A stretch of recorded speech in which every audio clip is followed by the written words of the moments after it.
me guess the first thought you had this morning when you woke up. Is it Friday yet? How many times can I push this snooze before I'm actually late? Do I have enough money to make it to next payday?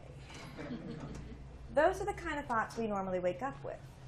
Did anyone wake up and think, you know what? The world needs me. I need to get going. I need to get my rear in gear because the world needs me. Let's try that together. I want you to say, the world needs me. The world needs me. Okay. I'm thinking that some of you aren't really buying that. So let's break that down a little bit and see why that happens. See, the reason that we have a hard time believing that the world needs us is because, well, who are we? We've been carrying around emotional baggage since we were children. You have what's called self-esteem. You're familiar with that term. And your self-esteem is formed when you're very young. I mean, really, you didn't stand a chance. You didn't stand a chance. And your self-esteem, if you have high self-esteem, generally you feel good about yourself and what you can accomplish. If you have low self-esteem, you don't feel good about yourself and things that you can accomplish. And it is said that 2 out of 3 people suffer from low self-esteem. 2 out of 3 people suffer from low self-esteem. So look to the person sitting on your right. Look at the person sitting on your left. Which one of you is okay?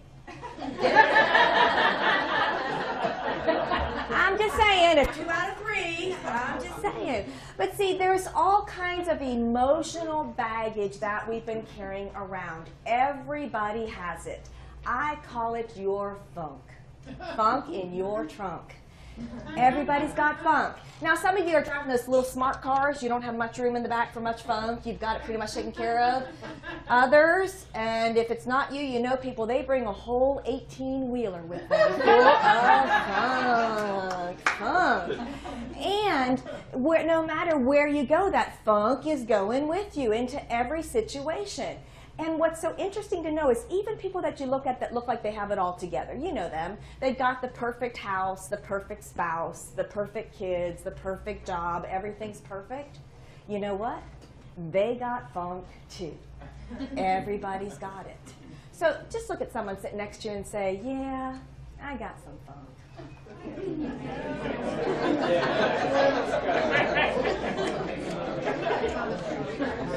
Okay, now, be sure and smile. Look at them and say, yeah, but I know you got funk. Yeah, I know you got some funk. Yeah. Everyone has it. And see, we drag these big bags of funk around with us everywhere we go. I mean, ladies, really, look at the size of your purse. Honestly, how much funk does it take in there? It's all to do things that we have these doubts. I mean, think about some of the doubts that you pack and carry with you every day. My nose is too big. I'm not smart enough. I never have any original ideas. I don't make enough money. My boobs are too small and my butt's too big. The best thing about my trunk is it's behind me. We pack these bags carefully every morning and then just lug them with us. We carry them with us everywhere we go. The challenge is that no matter where you go, there you are. So every situation you go into, you're carrying all those bags and you're tainting every relationship because of your funk. Now, how do we get rid of the funk? The best way is to start thinking about some stuff that you've done well. Everybody has accomplishments. So let's do this together. I want you to think of something that you're especially proud of. Something that you've done that you feel really good about. An accomplishment. It could be academic, it could be work-related, maybe athletic. Something you've done to give back to the community. Everybody have something? Yes. Good.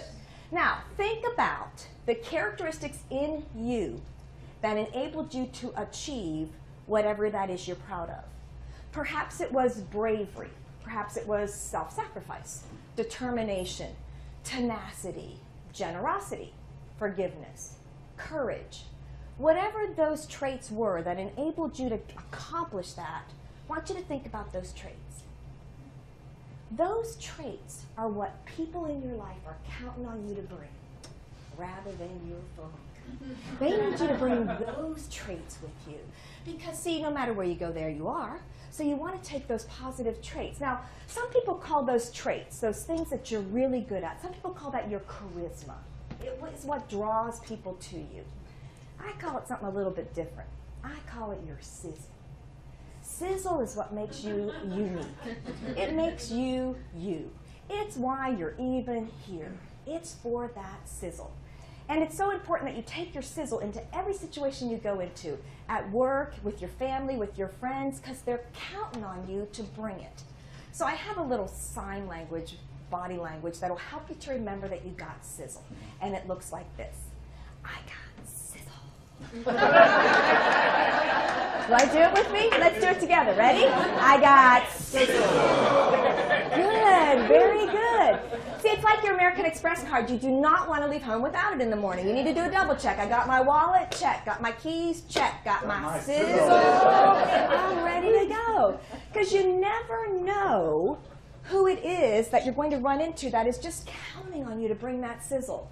So to make that sizzle happen, we really have to reframe the way we see ourselves. If we see ourselves with all that funk, we won't be able to help people along the way. If we see our sizzle, you never know whose life you're going to impact. And see, the things that you believe about yourself is who you become. I always saw myself as the non-athletic chubby girl. That's who I was. Since the age of 3, I've been the chubby girl. About 2 years ago, I started working with a coach because I wanted to make some changes. One of the simple things he asked me to do was just get on a treadmill 30 minutes a day. Non-athletic chubby girls do not get on the treadmill 30 minutes a day. We just don't do that kind of thing. So I had to start reframing the way I see myself. I had to say to myself, I am a runner. I like this. This is fun. I am a runner. This is good. I am a runner. And last November, I actually entered a turkey trot. It's a race at Thanksgiving. It was a 5-mile race. I can tell you it's the hardest thing I've ever done, including childbirth. It was so hard. And at about the 3.5-mile mark, I'm running along thinking, okay, I'm not going to make it. This is much harder than I thought. You just didn't train enough. What were you thinking? I'm thinking, I'm going to have to drop out. And I was getting so disappointed in myself over that. And in running, they have their own little lingo. One of the things that they have when you enter a race, and then when you cross the finish line, your time comes after your name and the race results. If you don't cross the finish line, you get what's called a DNF after your name. It means did not finish. So I'm running along thinking I'm not going to make it, and I'm thinking, oh my gosh, I'm going to get a DNF after my name. Oh, I don't know. And then I started thinking about life. I started thinking about, well, you know, can you just quit in life? Can you just decide I'm not going to do what I'm supposed to be doing? I'm not going to take my sizzle into this situation. It doesn't matter what's going on in other people's lives. I just can't handle it. I'm going to quit. I started thinking DNF is not an option in life. And as I'm running along, having those thoughts, thinking, oh my gosh, I don't even know if I can take another step. I'm going to have to get off to the side. This cute little blondie comes up next to me. You know the kind you love to hate. I mean, she's so cute, she's perky, she's pretty. She hasn't even broken a sweat yet. And I'm sitting here, and she's right next to me, and I'm just thinking, oh my gosh, oh my gosh. And she looked over at me, and she said to me, let's do this. Let's do this. And for the rest of the race, it was about another mile, she stayed with me. Now, we didn't talk. We didn't even look at each other again. But she stayed with me all across to the finish line. And when I thought about that later, I thought, what if she had stayed in bed this morning? What if she had decided not to bring her sizzle? It's a non-option. She brought her sizzle because sometimes your sizzle is just what someone needs to get across their finish line and win the race. If she would have stayed home, I probably would have dropped out. I would have gotten that DNF. That's why it's so important that you reframe how you see yourself and you make sure to take your sizzle with you everywhere you go. So I want us to remember 3 things from this, and I call them lipstick lessons. The first thing is that the world needs you, you got sizzle, and DNF is not an option. So will you stand with me? Go ahead and stand up. All right, look at someone standing around you and say, the world needs me. I got sizzle. is not an option. Very good. Good job.